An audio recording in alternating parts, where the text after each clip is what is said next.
শবে বরাতের কোনো আমল আছে কিনা, শবে বরাতের রোজা ও নামাজের নিয়ম কি, সবচেয়ে বহুল জিজ্ঞাসিত প্রশ্ন এখনকার। শবে বরাত আসছে, যেটাকে আসলে হাদিসের ভাষ্যে বলা হয়েছে মধ্য শাবানের রাত, শবে বরাত না, এটার হাদিসের ভাষ্যের নাম কি মধ্য শাবানের রাত। এই মধ্য শাবানের রাত বা মধ্য শাবানের রজনী, এই রাতে যেটাকে আমরা শবে বরাত বলি, এই রাতের নামাজের নিয়ম কি, কয় রাকাত পড়তে হবে, কোন রাকাতে কোন সূরা কতবার পড়তে হবে, এটা বহুল জিজ্ঞাসিত একটা প্রশ্ন। এবং এ ব্যাপারে আমরা অনেকে জানি যে শবে বরাতের রাকা নামাজে এত রাকাত পড়তে হবে, সেখানে সূরা কুল হুয়াল্লাহ, ইখলাস এতবার পড়তে হবে, ইত্যাদি ইত্যাদি।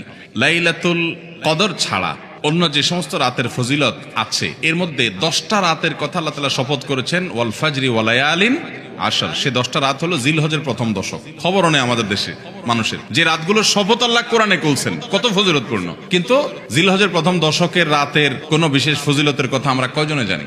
যাই হোক, মধ্য শাবান রজনীর কথা আমরা বেশি জানি শুধু না, সবচেয়ে বেশি আমরা এ রাতে ইবাদত বন্দেগীর চেষ্টা করি। তো সবচেয়ে বেশি চেষ্টা তো হওয়া উচিত হলো লাইলাতুল কদরে। এর পাশাপাশি যদি কেউ মধ্য শাবানের রাতে আল্লাহ তাআলার ক্ষমা লাভের চেষ্টা করে, সেটা দর্শনীয় না, সেটা জায়েজ। এই রাতের এতটুকু ফজিলত অবশ্যই প্রমাণিত যে আল্লাহ রাব্বুল আলামিন এই রাতে হিংসুক ছাড়া, মুশরিক ছাড়া বাকি মানুষগুলোকে সাধারণ ক্ষমা ঘোষণা করেন। অতএব এই রাতের একেবারে কোনোই ফজিলত নেই, ব্যাপারটা সেরকম না। বিভিন্ন হাদিসের আলোকে এইটুকু অন্তত সাব্যস্ত হয় যে আল্লাহ তাআলা হিংসুক এবং আপনার মুশরিক ছাড়া, মানুষের পিছিয়ে লাগে শত্রুতা, এই মানুষ ছাড়া বাকি মানুষ থেকে মাফ করে। তাহলে মধ্য শাবানের রাত বা যেটাকে শবে বরাত বলছি আমরা, এই রাতের মূল আমলই হলো, এটাকে কেন্দ্র করে মূল আমলই হলো নিজেকে শিরক এবং হিংসা থেকে পরিচ্ছন্ন করা, সাধারণ ক্ষমার উপযুক্ত করা, এটা হলো মূল আমল, বাস।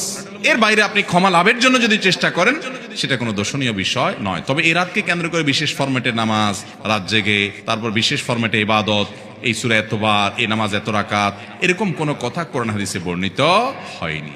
এগুলো আমরা মন গড়া বানিয়ে নিয়েছি। এবং যদি এরকম কোন ফরম্যাট আমরা ঠিক করে নিয়ে সেভাবে ইবাদত করাটাকে আমরা এই রাতের আমল, শরিয়া সিদ্ধ আমল মনে করি বা সুন্নাহ আমল মনে করি বা কোন নির্দিষ্ট আমল মনে করি, তাহলে বেদাতে পর্যবসিত হবে। অতএব বাড়াবাড়ি এবং ছাড়াছাড়ি এই দুইটাই আমাদেরকে পরিহার করতে হবে। যতটুকু আছে ততটুকু আমরা আমল করব এবং এসে আমল অনুযায়ী আমরা চলার চেষ্টা করব। শবে বরাতে সবচেয়ে বেশি মানুষ মসজিদে কেন ভিড় জমায় বলেন তো? শবে কদর বেশি ফজিলতপূর্ণ না এই রাত? শবে কদর কোন তুলনা আছে শবে কদরের সাথে কোনটার? কিন্তু শবে কদরে কি এত মানুষ ইবাদত বন্দেগী করার চেষ্টা করে শবে বরাতে যত করে? কারণ কি? মিষ্টির জন্য বলে। খারাপ বলেন নাই। আমি ছোট, আমার মনে আছে এক মসজিদে সারা রাত শবে বরাতে এরকম দোয়া দরুদ হয়েছে। এবার শেষে মিষ্টি বিতরণ হচ্ছে, জিলাফি দিত আর কি। তখন তো জিলাফি দেওয়া হচ্ছে, তো এক আল্লাহর বান্দা তার যে জিলাফি দিচ্ছে, সবাই দুটা দুটা করে দিচ্ছে, ভুলে তার একটা পড়ছে। পরে সে জিলাপিটি নিয়ে এসে বাইরে ওই মুয়াজ্জিন বেচারার 14 গোষ্ঠী গালিগালাজ করতে করতে বলতেছে যে সারা রাত বেটা সবচেয়ে বেশি কানলাম আমি, আর দিছে আমার একটা। আল্লাহর কাছে এই নসিব চাই এই একটা জিলাপি নিয়ে পাইলাম। সে কানতে কানতে মুয়াজ্জিনকে গালিগালাজ করতে উঠতে যাচ্ছে। আমার ছোটবেলার ঘটনা। যাই হোক, তো মিষ্টির জন্য যায় না, এটা পুরোপুরি সঠিক না। এত অভাব পড়ে না যে সারা রাত মানুষ মসজিদে পড়ে থাকবে একটু মিষ্টি একটা প্যাকেটের জন্য। আমার মনে হয় না। আমার যেটা মনে হয়, সবচেয়ে বেশি মানুষ এ রাতে ইবাদত বন্দেগীর চেষ্টা করে, কারণ মানুষ মনে করে এ রাতে ভাগ্য নির্ধারণ হয়। অতএব এক রাতে ইবাদত বন্দেগী করে যদি সারা বছরেরটা ফাইনাল করে ফেলতে পারি, মন্দ কি? এই হলো মূল কাহিনী। আল্লাহ তাআলা আমাদেরকে বিশুদ্ধ পদ্ধতিতে ইবাদত বন্দেগী করার তৌফিক দান করুন। তাহলে ভাইরা আমার, মধ্য শাবানের রজনীতে আমরা আল্লাহ তাআলার কাছে ক্ষমার উপযুক্ত হওয়ার জন্য, হিংসা শিরক থেকে মুক্ত হওয়ার চেষ্টা করব। ক্ষমা পাওয়ার জন্য প্রচেষ্টা আমাদের থাকবে। কিন্তু ওই যে বেদাতি পন্থায় বিশেষ ফরম্যাট ঠিক করে ইবাদত, নামাজ, হালুয়া রুটি খায় মানুষ। হালুয়া রুটি কেন খায়? কেন খায় হালুয়া রুটি ভাই? সারা দেশে অনেক জায়গায় এখনো এটা হালুয়া রুটি ওই দিন বানাবে মানুষ। হালুয়া রুটিটা কেন হয় বলেন তো? বলে যে নবী সাল্লাল্লাহু আলাইহি ওয়াসাল্লাম উহুদের যুদ্ধে তার দন্দান মুবারক শহীদ হয়েছে, এই জন্য উনি শক্ত খানা খাইতে পারতেন না, হালুয়া খাইতেন। এই জন্য আমরা হালুয়া খাই। আরে ভাই, নবী সাল্লাল্লাহু আলাইহি ওয়াসাল্লামের দাঁত ভাঙছে প্রথম কত, ওটা শাবান মাসে ঘটেই না, ওটা পড়ছে আরেক মাসে। আপনি এটা এই মাসে আনলেন কোত্থেকে? আচ্ছা, তারপরে যদি ধরে নেই এই মাসেই হয়েছে, তো ওনার দাঁত ভাঙছে কাদের আঘাতে? মুশরিকদের আঘাতে, তাই না? আল্লাহর দুশমনদের আঘাতে।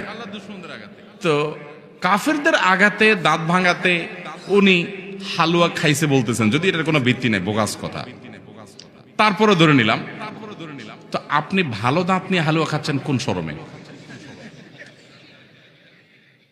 আপনার বাপের একটা শত্রু আছে, আপনাদের ফ্যামিলির একটা শত্রু আছে, সে আপনার বাপের ধরে আচ্ছা ধরে মেরে ঠ্যাং ভেঙে দিয়েছে। আপনার বাপ বেচারা ওই ভাঙা ঠ্যাং নিয়ে, একটা লাঠি নিয়ে ভর করে করে খোড়ায় খোড়ায় উনি হাঁটেন, কারণ পা ভেঙে গেছে বেচারা। আপনি আপনার বাবার ওই যে শত্রু, যে আপনার বাপের পা ভাঙছে, ওই শত্রুর সাথে আপনার বিরাট দরম বরম দোস্তি, চা দোকানে আড্ডা ফাড্ডা মারেন, সব জায়গায় ঠিক আছে, কিন্তু বাড়িতে আইসা বাপের সামনে আপনি ভালো পাও নিয়া একটা লাঠি নিয়ে আপনি খোঁড়ায় খোঁড়ায় হাঁটেন। কেন? বাবার প্রতি সহমর্মিতা দেখা, যে আমার বাবার যেহেতু পা ভেঙে দিছে এই জন্য বাবা খোঁড়া খোঁড়ায় হাঁটে, আমি এখন ভালো পাও নিয়া লাঠি নিয়ে খোঁড়ায় খোঁড়ায় হাঁটতেছি। কি বলেন? এই দৃশ্য যদি দেখে আপনার বাপে কি করবে? হাতের লাঠিটা দিয়ে বলবে আমার পাও যা যাক, তোর আগে কয়টা বাড়ি দিই বেয়াদব, তুই আমার ব্যাঙ্গাইতে আসছস, আমার পা ভাঙছে যারা, তুই পারলে তাদেরকে বিচারের আওতায় আনবি, তাদের একটা বিহিত করবি। সেটা না করে তার লগে তলে তলে তোমার সম্পর্ক, তুমি আসছো আমার এখানে নাটক করে আমার সহমর্মিতা জাহির করতে। নবী সাল্লাল্লাহু আলাইহি সাল্লামকে যারা দাঁত ভাঙছে তাদের সাথে তো দোস্তির কোনো কমতি নেই, তাদের প্রতি তো আপনার সহমর্মিতার কোনো কমতি নেই, ওয়ালা বারা বলতে কিচ্ছুই নেই। কিন্তু আপনি হালুয়া খায়া ভালো দাঁত নিয়া আপনি নবী সাল্লাল্লাহু আলাইহি ওয়াসাল্লামের প্রতি সহমর্মিতা প্রদর্শন করছেন, এর চেয়ে হাস্যকর আর কি হতে পারে? আল্লাহ আমাদেরকে সঠিকভাবে দিন পালন করার তৌফিক দান করুন। সবরাতে আসলে ওই যে আগে একসময় আমরা দেখতাম পটকা ফুটতো, বাজি ফুটাইতো, যাক আলহামদুলিল্লাহ এগুলো পুলিশ প্রশাসনের নির্দেশনার কারণে থামছে। এরপরে ওই যে আতশবাজি করা, রাতে গোসল করা, অনেক তামাশা আমাদের সমাজে আছে সবরাতকে কেন্দ্র করে, শত শত বেদাতের আয়োজন এ রাতকে কেন্দ্র করে আছে। আল্লাহ আমাদেরকে এগুলো থেকে বেঁচে থাকার তৌফিক দান করুন।